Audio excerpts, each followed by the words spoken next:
I've met Sue actually a couple of years ago, and she's an former advisor to presidents. I know she was an advisor to the president of the Kiwanis group that I was in, and she has made it her mission to help us all be empowered for emergencies. And please welcome Sue. Thank you, everyone. I don't really have anything planned. I'm going to kind of go on the fly, so to speak, because normally I would like to really have a good presentation for you. The most important thing that I want to express to you today is the importance of being aware that an emergency is going to happen of any kind, and you need to be prepared. So what I've done, primarily I did it because of John, my son, who has cerebral palsy in a wheelchair.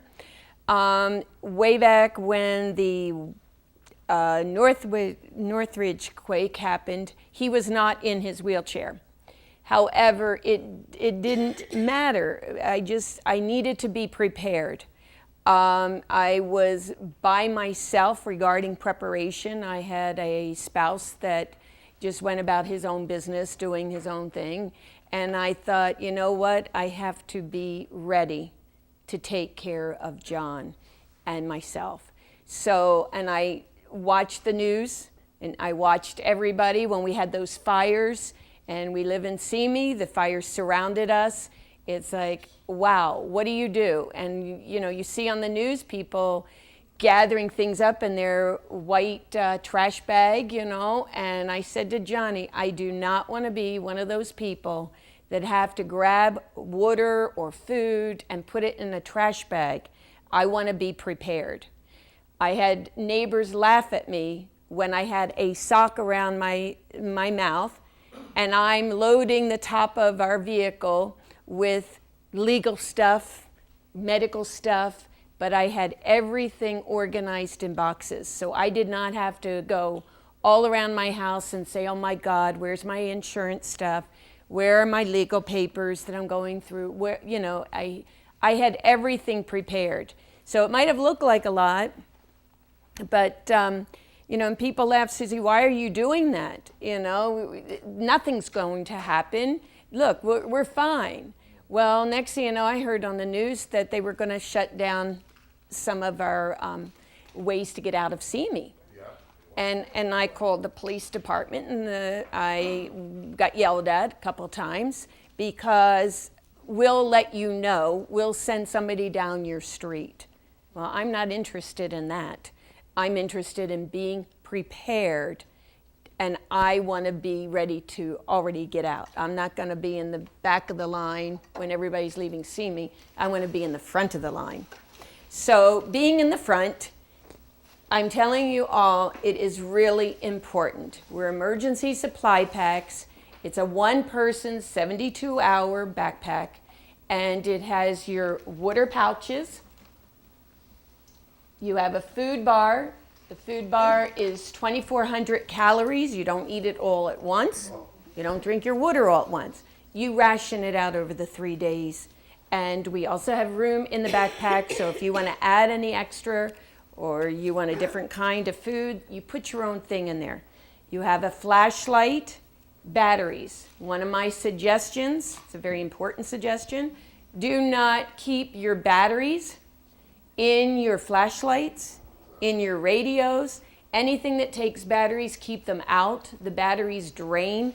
They even drain just sitting around like this. That's why they have an expiration. The other thing that I learned is you do not want to keep them like this. Okay? So you want to have, when you see batteries in the stores, they're all lined up, they're side by side. That's the way you want them. When they're like this, they're charged.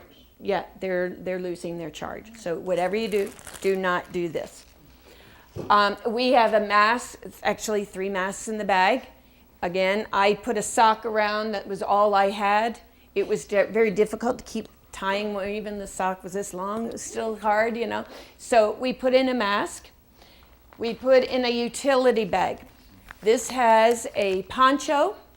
It has an emergency blanket, towelettes, Kleenex, a whistle. A whistle is very important, and I suggest if you have children, you teach them how to blow that whistle.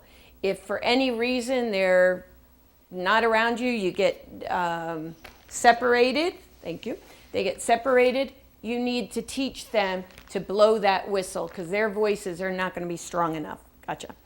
We have a utility knife, a pen, and a tablet.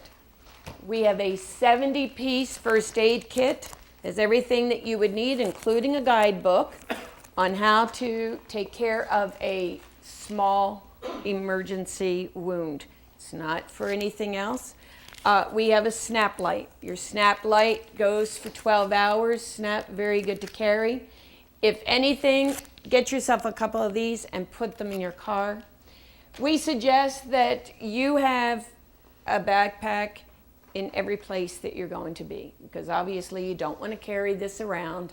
If you have one in your vehicle and one in your office and one in your house, have one for each person. Don't think that, oh, I got one and I'll take care of the three of us in the house. It's not going to do that. And again, you can add as much as you want to the bag. As you can see, there's enough room in here that you can add things. Make sure that you have a plan to get out. When there's an emergency, know that plan. You have children or elderly people or disabled people. Know how you're going to get them out of your home, out of your office, or wherever they are. If they're at school and you're at home or at the office, how are you going to connect with each other? Make sure you have that plan in place. Have phone contact out of state so that when all the phones are down, you have one person that you can somehow communicate with. I understand that texting works very well in the event of an emergency, more than trying to get on and do voice communication. With that, there's so much to tell people about how to be prepared. This would be a start if you haven't already done that. Don't wait until the earthquake happens or some other emergency happens. We've had many people who had this in their car and they were stuck on the side of the road, and the flashlight turned out to be a saving grace. They had a light. The snap light worked as well because that just kept going, and they used it like as a flare. So that would be our suggestion. If you have any questions, I'm happy to take them and see if I can answer any. What's the shelf life for the water? 5 years. Same way with the food bar, 5 years. What's the cost of a 72 emergency? It's $58. And the month of March, we will give $6 back to the Ride to Recovery. Susan? Where can you get extra rations and water? Just give me a call. Yeah, just give me a call.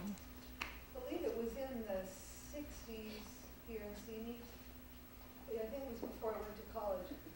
We had a number of times we had fires, and there was 2 times when there was no entrance or exit from Seymour Valley.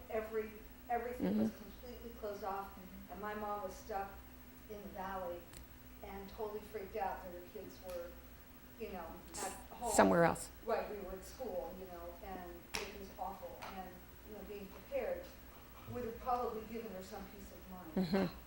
Well, that is a fear, and that's, particularly when you have someone in a wheelchair.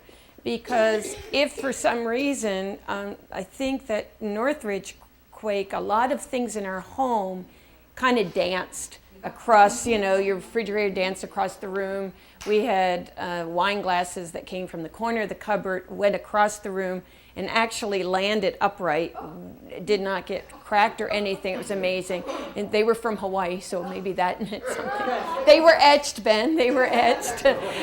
But the thing is that where are you going to be, and how are you going to get a person through the rumble that had fallen? How are you going to get them safe? And to be quite honest, you just have to know who's in your house, who's in your office, and how you can prepare. Can I give you a suggestion? Yes, you can. I thought you had a killer presentation. Yeah, you will. Yeah. But you started the whole thing saying, "I wish I had a better presentation." Yeah. and it's a great it kind of set me up a little bit for like, oh God.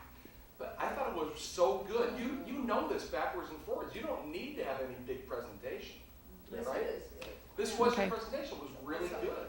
Well, you know, I like to set up for that ultimate surprise. You were expecting something less, and I gave you something more. All right, the secret's out now. Yeah, there you go. It's all out, right? Any other Sue questions? 1, Todd 0. Oh, So give us a call if you need anything. Remember, Right to Recovery. Do I have any more minutes left? You got about 30 seconds. 30 seconds. Right to Recovery helps our injured veterans get on bicycles. They custom build them for them. It helps them with mental and physical challenges when they come back from the war, and we'll give $6 to the Right to Recovery that will help them build the bikes for our wounded veterans. Thank you very much.